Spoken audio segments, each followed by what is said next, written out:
Hello friends, இன்னைக்கு இந்த shorts வீடியோவில் முக்கியமான ஒரு 1 மார்க் உங்களுக்கு தெரியுமா கொஸ்டின் வந்து பார்க்க போகிறோம். என்னன்றதை பார்க்கலாம். தற்போது அதிகார பகிர்வு என்பது மத்திய அரசு பட்டியலில் 100 துறைகள், மாநில அரசு பட்டியலில் 61 துறைகள் மற்றும் 2க்கு பொதுவான பொது பட்டியலில் 52 துறைகள் என்றும் மாற்றப்பட்டுள்ளது. இது எப்படி ஞாபகம் வச்சுக்கலாம்? 100, 61, 52. இங்கே பாருங்களேன், 0, 1, 2ன்னு வரும். 0, 1, 2. அப்போ 100ன்னு வந்துருச்சு அப்படின்னா அதுதான் மத்திய பட்டியல். மத்தியத்துக்கு அப்புறமா இருக்கக்கூடியது எப்பயுமே மாநில பட்டியல். ரெண்டும் சேர்ந்தது தான் எது அப்படின்னா பொதுப்பட்டியல். 100, 61, 52 அப்படின்னு சொல்லி நம்ம வந்து ஞாபகம் வச்சுக்கலாம். இப்போ இது எல்லாமே பட்டியலில் வந்து இருந்துச்சு இந்த துறைகள்.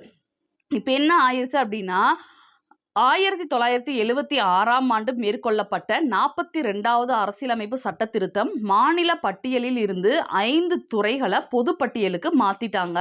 இது என்னன்றதை நம்ம பார்க்கணும். எந்த சட்ட திருத்தம்? 1976, முக்கியமான வருடம். 6 எப்படி ஞாபகம் வச்சுக்கலாம்னா 4ஐயும் 2ஐயும் கூட்டினா 6. 42வது சட்ட திருத்தம் 76ல் முடியும் அப்படின்ற மாதிரி ஞாபகம் வச்சுக்கோங்க. 42வது சட்ட திருத்தம் 1976. அப்போ 5 துறைகளை வந்து மாத்துறாங்க. அது என்னென்னன்றதை பார்த்துடலாமா?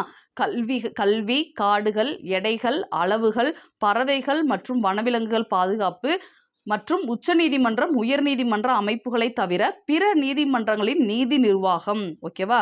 என்னன்னது? கல்வி, காடு, எடை மற்றும் அளவு 3வது, பறவை விலங்கு பாதுகாப்பு 5வது, நீதிமன்றங்களோட நீதி நிர்வாகம். இது எப்படி ஞாபகம் வைக்கலாம் அப்படின்னா 5 துறைகள். நம்ம ஒழுங்காக படிக்கலன்னு வச்சுக்கோங்களேன், ஒன்று பொட்டலம் போட விட்டுருவாங்க. எடை அளவு வச்சு நம்மள பொட்டலம் போட்டு பொட்டி கடையில் உட்கார வச்சுருவாங்க. இல்லை அப்படின்னா காட்டில் போய் ஆடு மாடை மேய்க்க விட்டுருவாங்க. காடு அப்படின்றதுக்கு வனவிலங்கு பறவைகள் ஞாபகம் வச்சுக்கோங்க. காட்டில் போய் ஆடு மாடு மேய்க்க வச்சுருப்பாங்க. அதுதான் நீதிமன்றமே சொல்லக்கூடிய நீதியாக இருக்குது அப்படின்றத ஞாபகம் வச்சுக்கோங்க.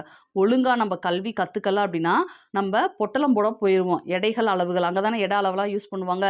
இல்லை அப்படின்னா காட்டில் போய் நம்ம ஆடு மாடு மேய்க்க ஆரம்பிச்சிடணும். இதை நீதிமன்றமே சொல்லிருச்சு அப்படின்ற மாதிரி ஞாபகம் வச்சுக்கணும். ஓகேவா? தேங்க்யூ.